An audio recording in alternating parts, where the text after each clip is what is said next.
아브라함 둘째 시간으로 창세기의 결론에 대해서 이 시간 이어서 말씀해 주시겠습니다. 자, 두 번째 강의 구속사와 아브라함 두 번째 창세기의 결론이 되겠습니다. 자, 첫째로 아브라함을 통한 구원의 시작입니다. 하나님께서 아브라함을 선택하신 것의 구속사적 의미가 무엇인지 살펴보도록 하겠습니다. 자, 첫째로 여자의 후손이 오실 첫 관문이 열렸죠.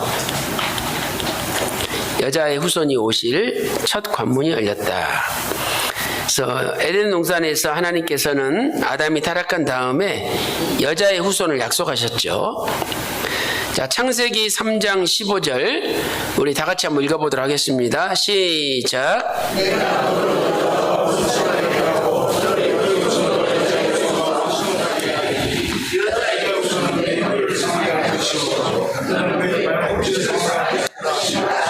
네, 창세기 3장 15절 말씀 보니까 여자의 후손이 내 머리를 상하게 할 것이다. 이 여자의 후손은 예수 그리스도를 가리키죠. 그래서 이제 여러분들이 마태복음 1장 족보를 보면 이렇게 아브라함이 이삭을 낳고, 아브라함이 남자잖아요. 남자가 또 이삭을 낳았다. 남자를 낳았다. 또 이삭은 야곱을 낳았고, 다 남자가 남자를 낳는 식으로 기록이 돼요. 그러면 당연히 요셉이 예수를 낳으니라 이렇게 기록돼야 맞죠. 그런데 마태복음 1장 16절에서는 요셉이 예수를 낳았다고 하지 않고 마리아에게서 그리스도라 칭하는 예수가 아니라 이렇게 형식을 깨트리고 있어요. 이것은 뭐냐면 예수님은 여자, 마리아라는 여자의 후손이라는 거죠. 그래서 예수님이 여자의 후손으로 오셨음을 마태복음 1장 족보는 말씀을 하고 있습니다. 그렇지만 일반적인 남녀관계로 태어나신 것이 아니라 예수님은 성령으로 잉태되어 오신 거죠. 그렇기 때문에 예수님은 죄가 없으신 분으로서 죄가 없는 통로로 이 땅에 오신 것입니다. 이 여자의 후손이 오는 첫 번째 관문은 바로 아브라함이라는 거예요. 그래서 이 관문이라는 것은 어떤 영역으로 나아가기 위하여 꼭 거쳐야 되는 단계죠. 다른 지역으로 나아가는 통로가 되는 기점이에요. 그러니까 이제 여자의 후손을 하나님이 약속하셨는데 이 여자의 후손이 아브라함의 후손으로 오시고, 그래서 아브라함이 첫 번째 관문이죠. 첫 번째 관문이다. 그 다음에 또 두 번째는 다윗의 후손으로 오셔야 된다. 다윗은 두 번째 관문이죠. 그리고 다윗의 후손으로 예수님이 이 땅에 오신 거죠. 그래서 마태복음 1장 1절에 아브라함과 다윗의 자손 예수 그리스도라 이렇게 성경은 말씀을 하고 있습니다. 그러므로 두 번째로 아브라함은 모든 민족 구원의 시발점이 되는 거죠. 모든 민족 구원의 시발점이다. 그래서 아브라함은 한 사람이었지만 그를 통하여 모든 민족이 예수 안에서 구원을 받게 되는 거죠.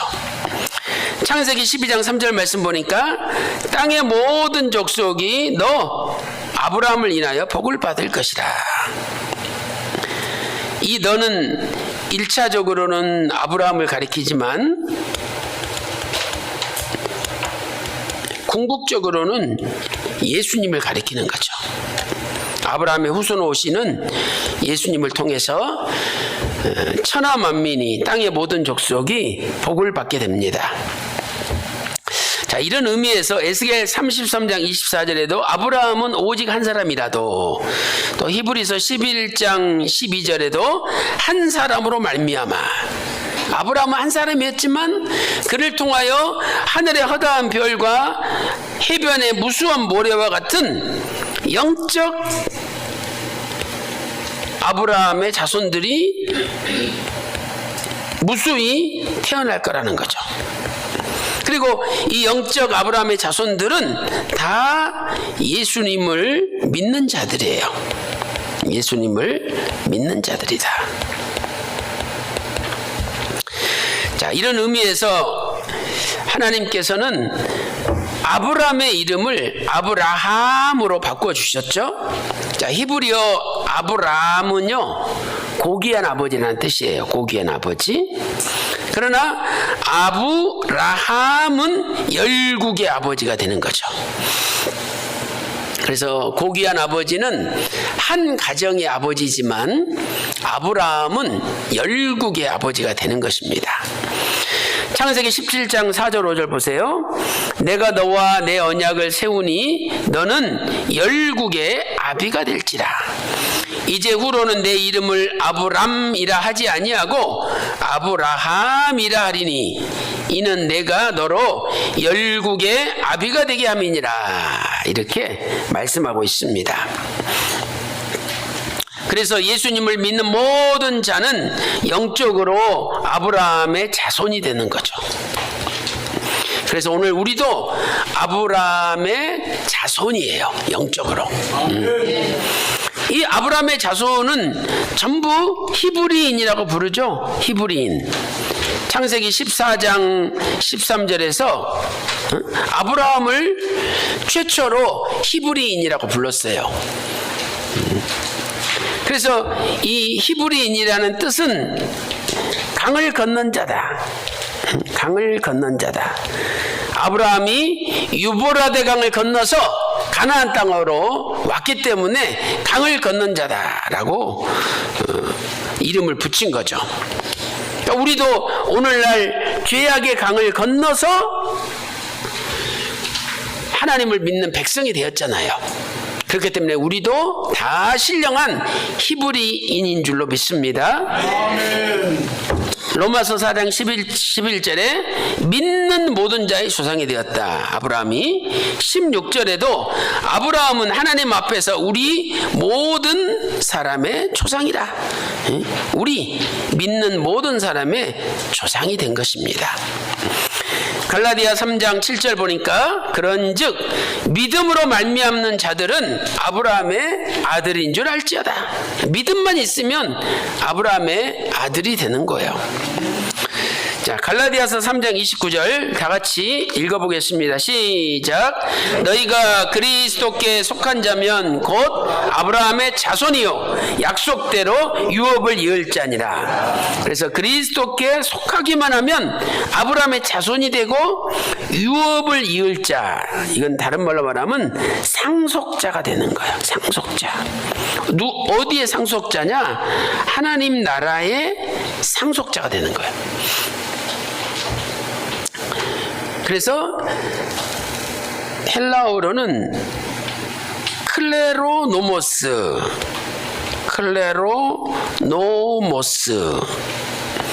이 클레로노모스는요 상속자예요. 야, 저분이 삼성의 상속자래. 대단한 거죠. 삼성의 상속자라는 거야. 아, 저분이 LG 상속자래. 사람들이 다 부러워해요. 그러나 우리는 삼성, LG 정도가 아니라 예를 들어서 대한민국 전체가 내 거다. 대한민국 나라의 상속자다. 대단한 거 아닙니까? 아멘. 그런데 이 대한민국은 지구의 조그마한 나라잖아요. 응?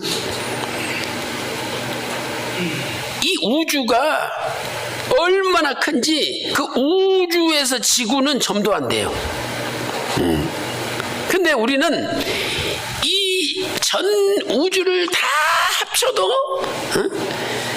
게임이 안 되는 하나님 나라의 상속자가 된다는 거예요. 그러니까 엄청난 사람들이죠. 엄청난 부자예요. 대단한 사람들이에요. 물론 호주머니에 돈이 없어서 그렇지. 그래도 뭐 호주머니 돈 없어도 지금까지 잘 살아왔잖아요. 네. 하나님이 무엇을 먹을까, 무엇을 마실까, 무엇을 입을까 염려하지 않아도 다 알아서 지금까지 먹여주신 거예요. 아멘. 오늘 그런 하나님이 천국 가는 그날까지 우리를 인도하실 거예요. 그래서 우리는 걱정 의심이 없는 겁니다. 아멘. 진짜 대기업의 상속자들 대단합니다. 그 옛날에 우리나라 대통령 아들들이 얼마나 기고만장했어요. 대통령 아들들 앞에 꼼짝 못했어요. 그 우리는 하나님 나라의 아들들입니다. 아멘. 그래서 이제는 어깨 쫙 펴시고 당당하게 자신만만하게 살아가시기를 소망합니다. 자, 휘선 박아브람 목사님께서는 창세기 족보 298, 299페이지에서 이렇게 정리하셨습니다. 아브라함을 택하심으로 다시 시작된 구속사의 행진은 아브라함의 자손으로 오실 메시아를 통해 성취하게 됩니다. 결국 아브라함에게 하신 너의 씨로 말미암아 천하 만민을 구원하시겠다는 말씀은 아브라함 개인에게 해당되는 말씀이 아니라는 거죠. 이 너는 1차적으로는 아브라함이지만 궁극적으로는 예수님을 가리키는 거예요. 그래서 너의 씨가 예수님이죠. 아브라함 자손으로 오실 메시아를 통해 이루어질 약속이었던 거예요. 예수 그리스도께서 영광스러운 모습으로 재림하시는 날 아브라함을 부르심으로 구체적으로 시작된 하나님의 구속사는 거대한 구속 역사의 종지부를 찍고 마침내 최종 완성을 반드시 보고야 말 것입니다. 이렇게 기록을 하고 있습니다. 자, 이제 큰 두 번째로 말씀을 통해 이루어지는 구속사를 살펴보도록 하겠습니다.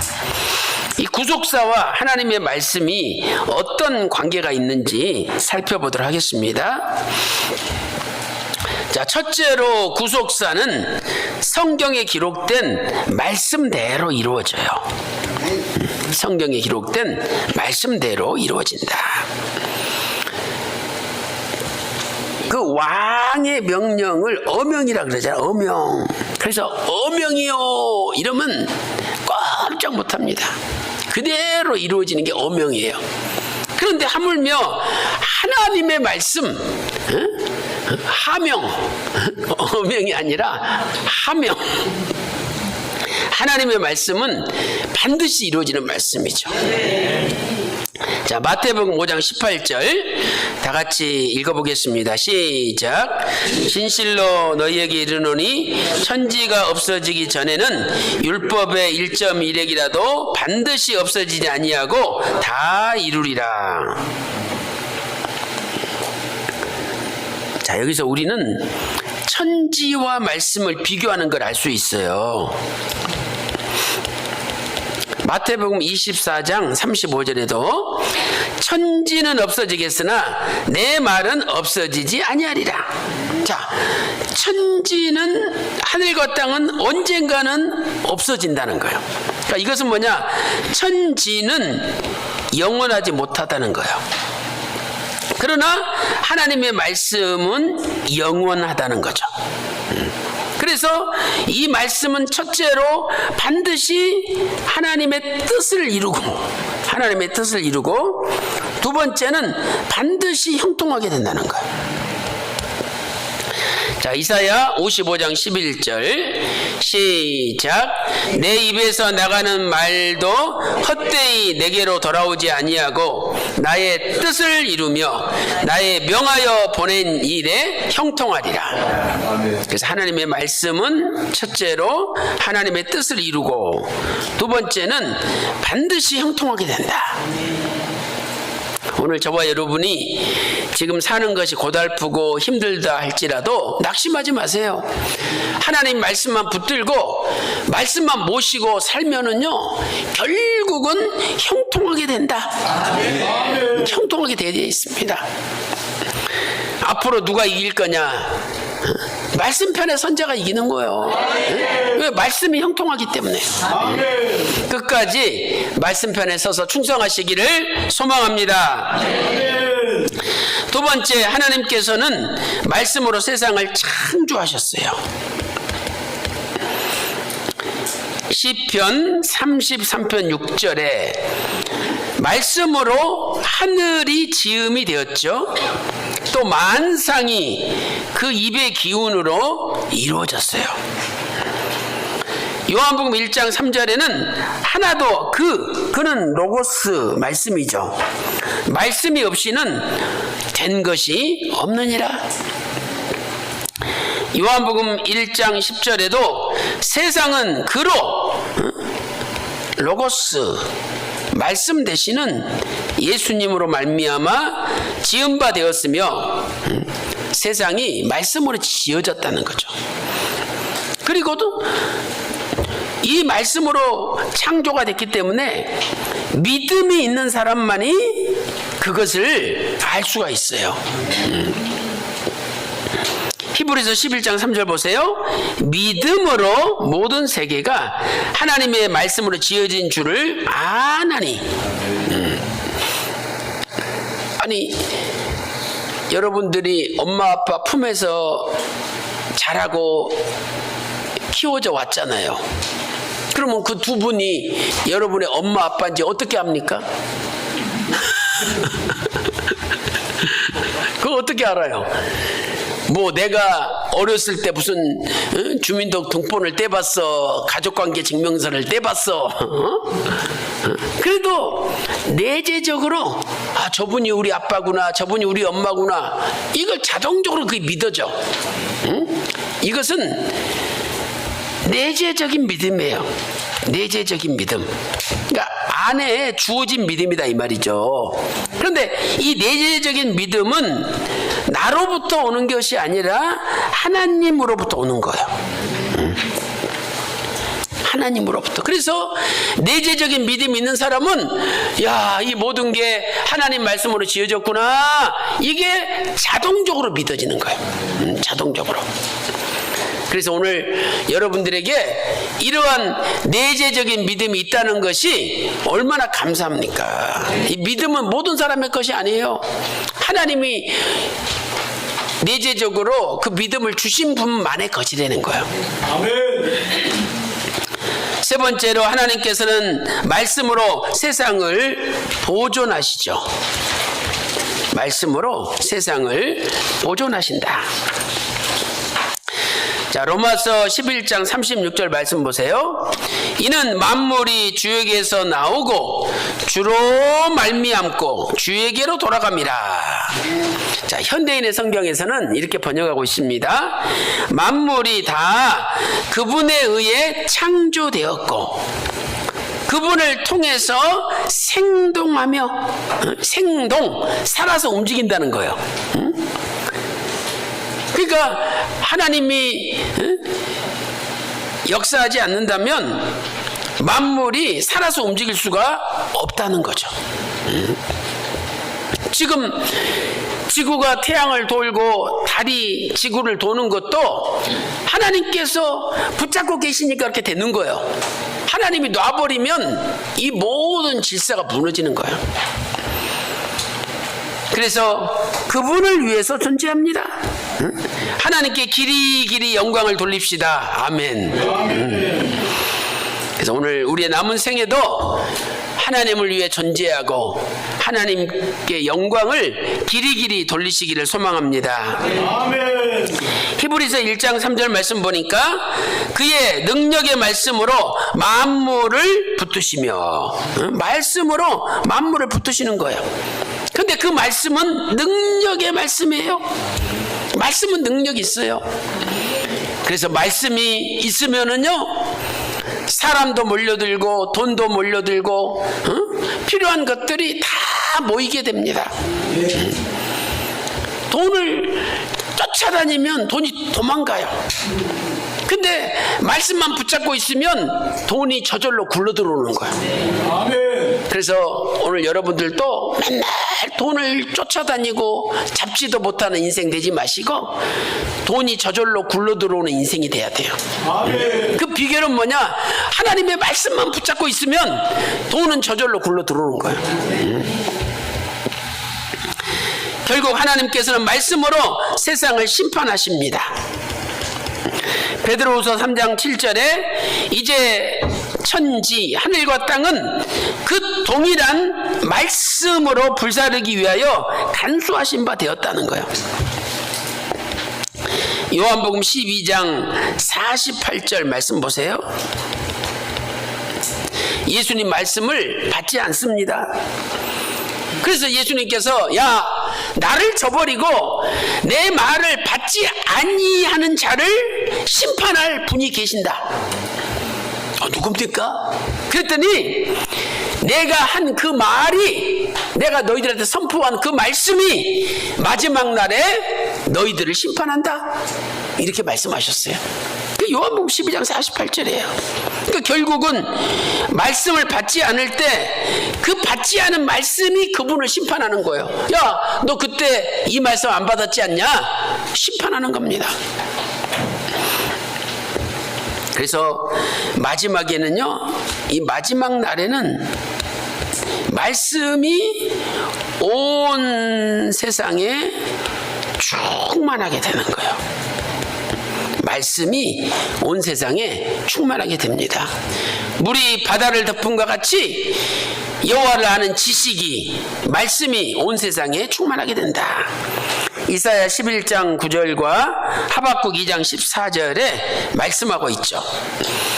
그래서 재림하시는 주님이 백마를 타고 오시는데 피 뿌린 옷을 입었는데 그 이름이 하나님의 말씀이다. 그러니까 초림하신 분도 이름이 로고스 말씀이고 재림하시는 분도 이름이 로고스 말씀이라는 거야.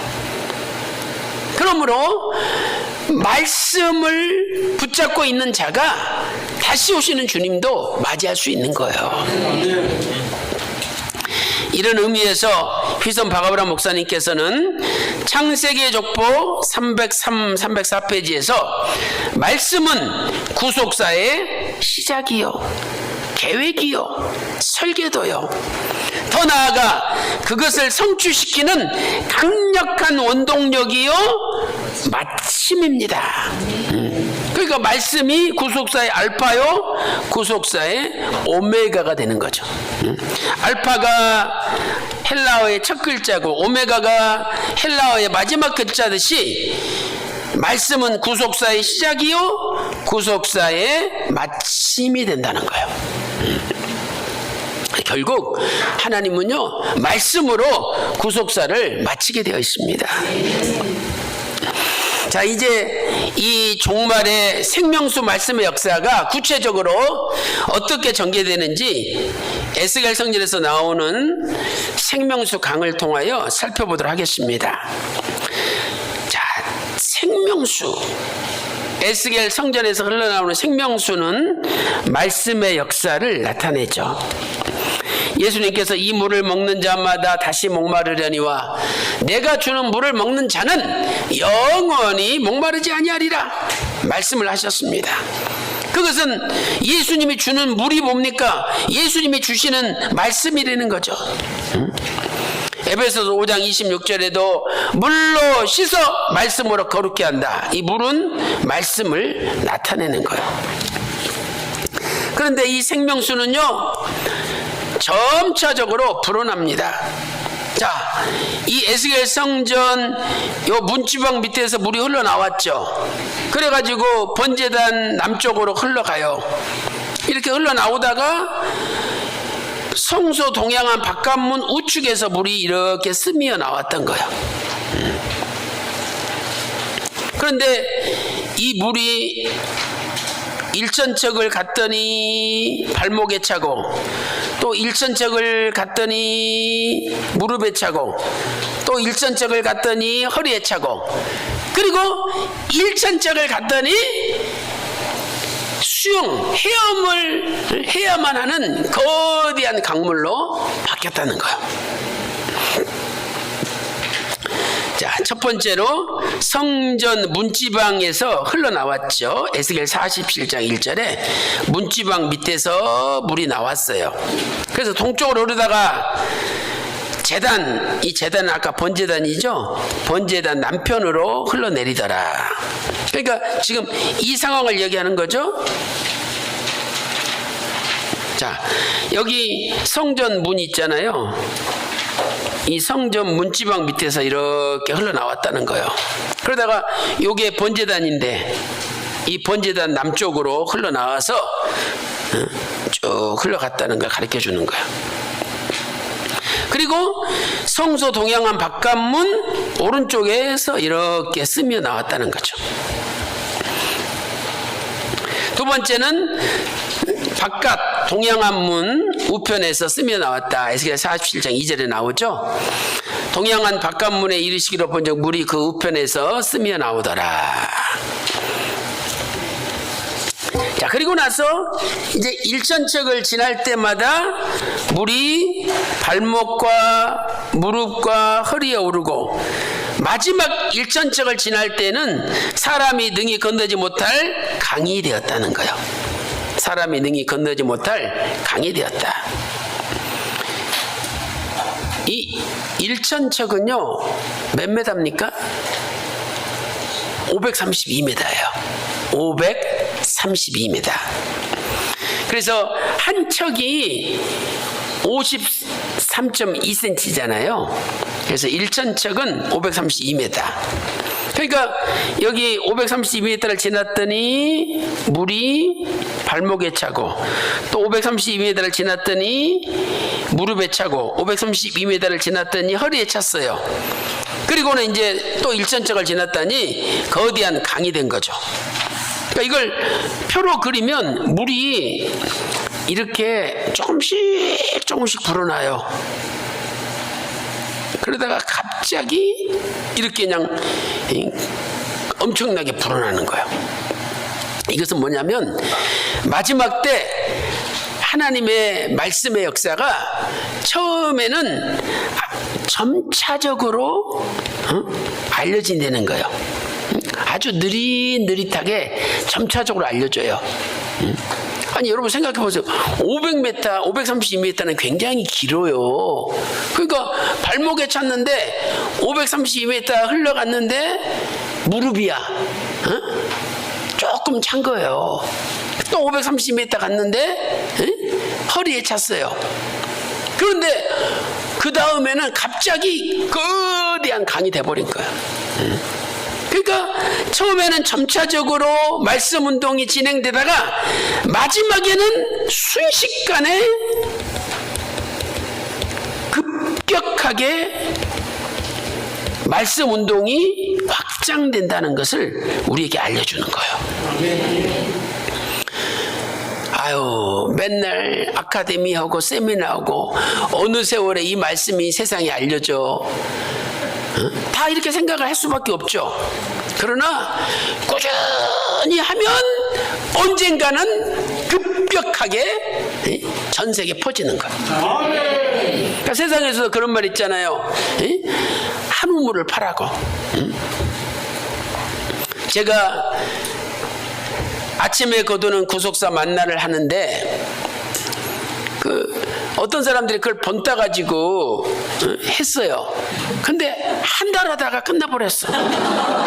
왜? 꾸준히 못하는 거야. 그거 쉬운 줄 아세요? 책 읽어야지, 원어 찾아봐야지, 연구해야지, 또 강의안 만들어야지, PPT 만들어야지, 또 그것을 촬영해야지, 촬영한 걸 또 편집을 해야지. 이거 보통 일이 아니에요. 근데 그걸 매일매일 한다고 생각해 보세요. 웬만해서는 사람들 중간에 포기한다니까요. 근데 저는요, 다른 건 잘 못해도 꾸준히 하는 건 잘해. 하여튼 성실하게 꾸준히 하는 거 누가 못 당해. 그러니까 지금 1년, 2년, 3년 꾸준히 하잖아요. 나중에 보세요. 이게 엄청난 역사를 일으켜요. 그래서 여러분들도 꾸준히 하세요. 그러면 성공합니다. 뭐 당장 눈앞에 열매가 없다고 포기하니까 안 되는 거예요. 저는 한 번 시작했으면 끝까지 해버리는 거예요. 누가 뭐라 그래도 끝까지 합니다. 결국 그 사람이 이기는 거예요. 자, 에스겔 여기 47장 3절부터 5절. 그 사람이 손에 줄을 잡고 동으로 나아가며 일천척을 청량한 후에 나로 그 물을 건너게 하시니 물이 발목에 오르더니 다시 일천척을 청량하고 나로 물을 건너게 하시니 물이 무릎에 오르고 다시 일천척을 청량하고 나로 물을 건너게 하시니 물이 허리에 오르고 다시 일천척을 청량하시니 물이 내가 건너지 못할 강이 된지라. 물이 창이라여 헤엄할 물이요 사람이 능히 건너지 못할 강이다라. 이렇게 말씀하고 있습니다.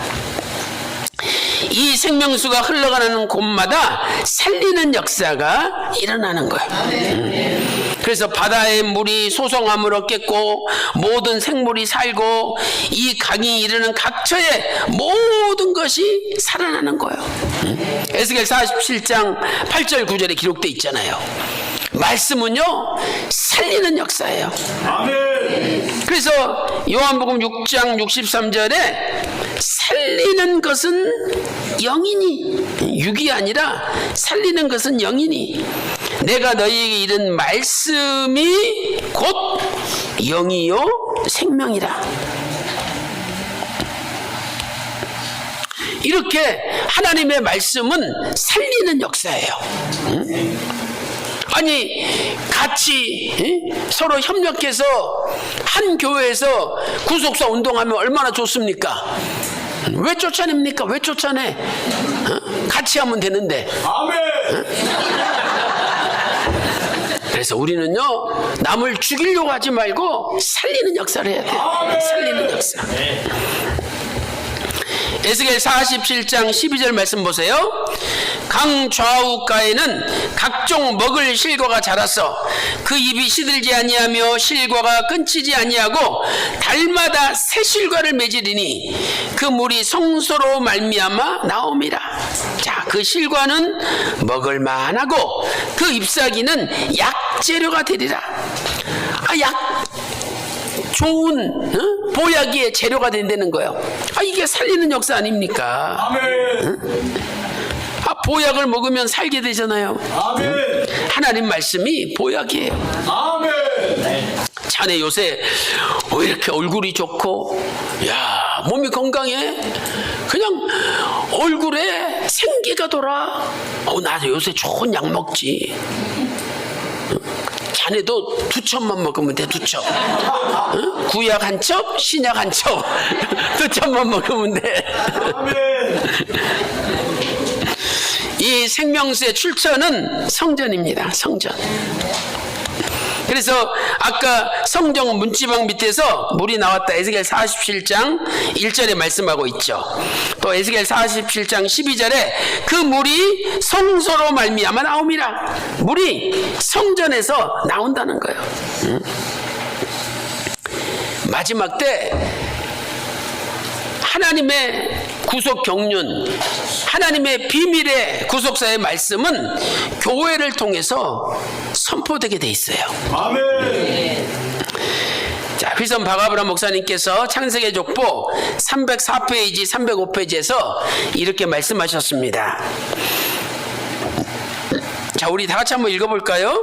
시작. 에스겔 47장에서는 예수 그리스도로 말미암아 나타날 구원의 복음 운동을 성전에서 흘러나오는 생명수에 비유하였습니다. 수원지는 성전이요 그 물은 고여있는 물이 아니라 계속 움직이는 물이요 그야말로 살아있는 생명수입니다. 이것은 마지막 때 예수 그리스도의 몸된 교회를 통하여 말씀의 생명수가 흘러나와서 온 우주와 열방을 살릴 것을 예언한 말씀입니다. 아멘. 그래서 에베소서 3장 10절 말씀 보면은요 교회로 말미암아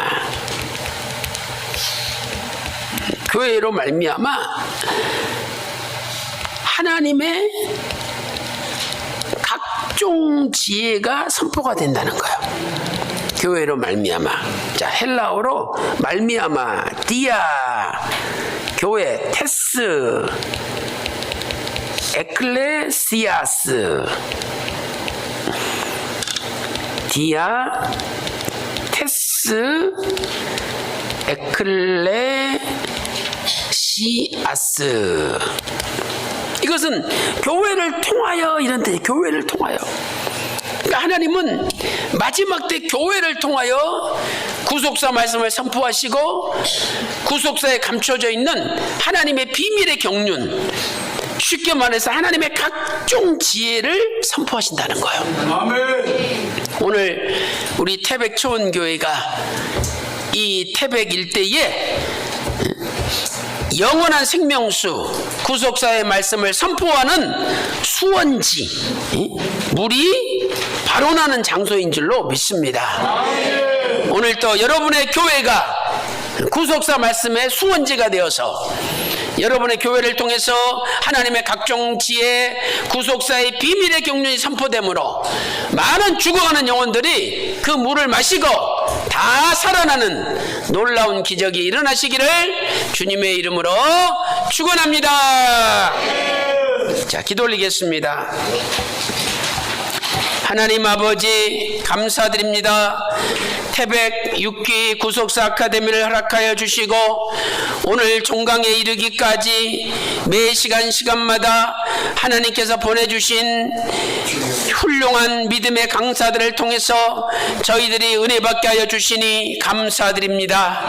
아버지 하나님, 이제 이 태백초원 교회 또 이곳에 참석하신 모든 주의 종들의 교회가 마지막 때 하나님의 비밀의 경륜을 선포하는 신령한 살리는 생명수의 수원지가 되게 하여 주시옵시고 이곳에서 선포되는 귀한 생명수를 받아먹는 많은 사람들, 가정들, 교회들마다 죽었던 영혼이 살아나고 죽었던 교회가 살아나는 놀라운 기적을 허락하여 주시옵소서. 휘선 박아브람 목사님께서 이 영원한 생명수의 말씀을 깨닫고 선포하기 시작한 지 온 60년이 흘렀습니다. 아버지 하나님, 이제 우리가 이 엄청난 구속사의 말씀을 받았사오니 우리도 전 세계 열방에 나가서 이 귀한 말씀을 전할 수 있도록 인도하여 주시옵소서. 물이 발목에 차고 무릎에 차고 허리에 차고 너무나 천천히 너무나 정말 작게 불어나는 것처럼 보여도 절대로 낙심하지 않고 좌절하지 않고 포기하지 않도록 붙들어 주시고 마침내 거대한 강이 되어 전 세계를 정복하는 그날까지 끝까지 충성할 수 있도록 인도하여 주시옵소서. 오늘 또 몸이 아픈 분이 계십니까? 아픈 곳에 믿음으로 오른손을 얹고 기도드립니다. 주여, 나의 오른손이 아니라 주님의 십자가 마르지 않는 피 묻은 손으로 직접 안수하여 주시옵소서. 이 시간에 예수 그리스도 이름으로 명하노니 주의 은혜로 모든 병이 깨끗이 나을지어다. 모든 병에서 해방될지어다. 아카데미 참석하는 모든 교회들마다 일치월장 놀라운 부흥이 있을지어다. 태백 초원교회가 믿음으로 부흥될지어다. 이곳에서 이름도 없이 빛도 없이 수고하시는 모든 장로님, 권사님, 집사님 또한 평신도 한 분 한 분을 기억하여 주시고 저들이 수고한 이상으로 가정에 근심이 없는 천천만만의 복을 쏟아 부어 주시옵소서. 믿사옵고 존귀하신 예수님의 이름으로 간절히 기도 올리옵나이다. 아멘. 감사합니다.